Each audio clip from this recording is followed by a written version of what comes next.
विश्वामित्र जी भगवान राम लक्ष्मण के साथ जब मिथिलापुरी को गए और राजा जनक से उनकी भेंट हुई। राजा जनक ने मुनि का कुशल मंगल पूछा और मुनि ने राजा जनक के बारे में, राजा जनक भगवान राम के बारे में और लक्ष्मण के बारे में पूछते हैं कि ये कौन हैं, किसके पुत्र हैं, ये सब बातें होती हैं। विश्वामित्र जी कहते हैं कि इन्होंने अहिल्या का उद्धार किया, ताड़का, मारी, स्वभाव इनका वध करा और मेरे यज्ञ की रक्षा के लिए मेरे यज्ञ को पूर्ण कराया। अहिल्या का उद्धार सुन करके सतानंद जी को बड़ा हर्ष हुआ, क्योंकि अहिल्या उनकी माता थी।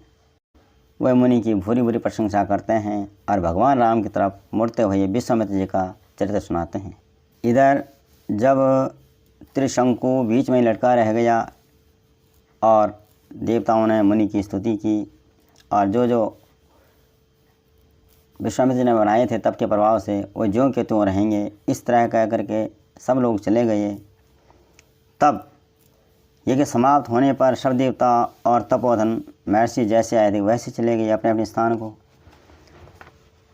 यज्ञ में आए हुए उन सब वनवासी ऋषियों को वहाँ से जाते देख करके महातेजस्वी विश्वामित्र ने उनसे कहा, महर्षियों, इस दक्षिण दिशा में रहने से हमारी तपस्या में महान विघ्न आ पड़ा है, अतः अब हम कहीं और जाकर तपस्या करेंगे। पश्चिम दिशा में जो ब्रह्मा जी के 3 पुष्कर हैं, हम वहीं जाकर तपस्या करेंगे। तब वे सब ऋषियों सहित पुष्कर में चले आए और वहाँ कंदमूल फल खाकर तपस्या करने लगे। उन्हीं दिनों अयोध्या के राजा अम्बरीश एक यज्ञ की तैयारी करने लगे और जब यज्ञ की तैयारी हो रही थी तभी देवराज इंद्र ने उनके यज्ञ पशुओं को चुरा लिया। यज्ञ पशु के खो जाने पर राजा के पुरोहित ने कहा, राजन, तुम्हारी दुर्नीति के कारण यज्ञ पशु खो गया है। जो राजा यज्ञ पशु की रक्षा नहीं कर सकता उसको अनेक प्रकार के दोष नष्ट कर डालते हैं। अतः जब तक यज्ञ कर्म आरंभ नहीं हो जाता तब तक यज्ञ पशु को खोज कर लाया जाए और अगर वह नहीं मिलता है तो उसकी जगह किसी पुरुष को खरीदा जाए और उस खरीदे हुए पुरुष को यज्ञ पशु बना करके यहाँ लाया जाए। यही इसका प्रायश्चित है। तब पुरुष पशु की खोज के लिए हजारों गौओं के मूल्य पर यज्ञ पशु की खोज शुरू हुई। संपूर्ण पृथ्वी मंडल पर घूमने पर भी राजा अम्बरीश को कोई पुरुष नहीं मिला। राजा अम्बरीश खोजते खोजते भृगुतुंग पर्वत पर जा पहुँचे। वहाँ ऋचिक मुनि अपनी पत्नी और अपने पुत्रों के साथ बैठे हुए थे। राजा ने प्रणाम किया, कुशल मंगल पूछा और मुनि के पूछने पर वे कहने लगे, महाभाग भृगुनंदन, मैं सारे देशों में घूम आया परंतु कहीं भी यज्ञोपयोगी वस्तु नहीं पा सका। आप ही मेरा मनोरथ पूर्ण कर लीजिए। आप 1 लाख गवें लेकर के अपना एक पुत्र मुझे यज्ञ पशु बनाने के लिए बेच दें तो मैं कृत्य हो जाऊंगा। तब ऋचिक मुनि बोले, राजन, मेरे 3 पुत्र हैं, ज्येष्ठ पुत्र को तो मैं दे नहीं सकता। उनकी बात सुनकर उनकी पत्नी बोली कि अच्छा, आप ज्येष्ठ पुत्र को नहीं दे सकते, मैं छोटे पुत्र को तो मैं नहीं दूंगी, क्योंकि वह मेरा बहुत प्रिय है। माता और पिता दोनों की ये बातें सुन करके मंझले पुत्र, जिसका नाम सुनासेब था, उसने कहा कि ज्येष्ठ पुत्र तो पिता को प्रिय है और छोटा पुत्र माता को, यानी कि बड़े पुत्र को पिता ने और छोटे पुत्र को माता ने बेचने के लिए अयोग्य बताया है। अतः मंझला पुत्र ही इनकी दृष्टि में बेचने योग्य है। अतः राजन, मैं स्वयं आपके साथ चलता हूँ, आप मुझे ले चलो।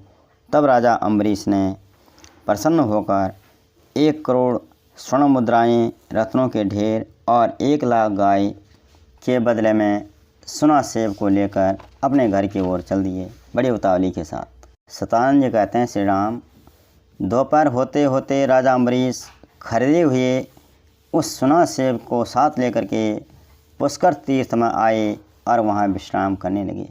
जब राजा अम्बरीश विश्राम करने लगे उस समय महायशस्वी सुनासेब ज्येष्ठ पुष्कर में आया और वहाँ उसके मामा विश्वामित्र जी ऋषियों के साथ तपस्या कर रहे थे। सुनासेप ने अपने मामा को देखा। सुनासेप अत्यंत आतुर एवं दीन हो रहा था। उसके मुख पर विषाद छा गया। भूख प्यास से दीन हो सुनासेप ने अपने मामा विश्वामित्र जी की गोद में अपना सिर रखकर कहा, मुनिश्रेष्ठ, न मेरी माँ है और न पिता, फिर भाई बंधु तो हो ही कैसे सकते होंगे ही कहाँ से। मैं असहाय हूँ, अतः आप ही मेरी धर्म के द्वारा रक्षा करें। आप सबके रक्षक हैं। ये राजा अम्बरीश कृतार्थ हो जाएं और मैं भी विकार दीर्घायु होकर सर्वोत्तम तपस्या करके स्वर्गलोक को प्राप्त करूं, ऐसी कृपा कीजिए। सुनासेप की बात सुनकर विश्वामित्र जी ने उससे सारा वृत्तांत सुना। पूछा, भाई क्या बात है, कैसे है। सुनासेप ने सब कुछ बता दिया कि कैसे उसको खरीदा गया है एक पशु बनाने के लिए।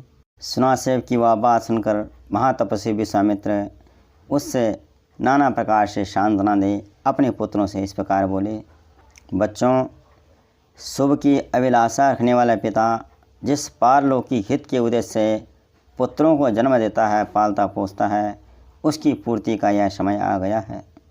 पुत्रों, यह बालक मुनि कुमार मुझसे अपनी रक्षा चाहता है।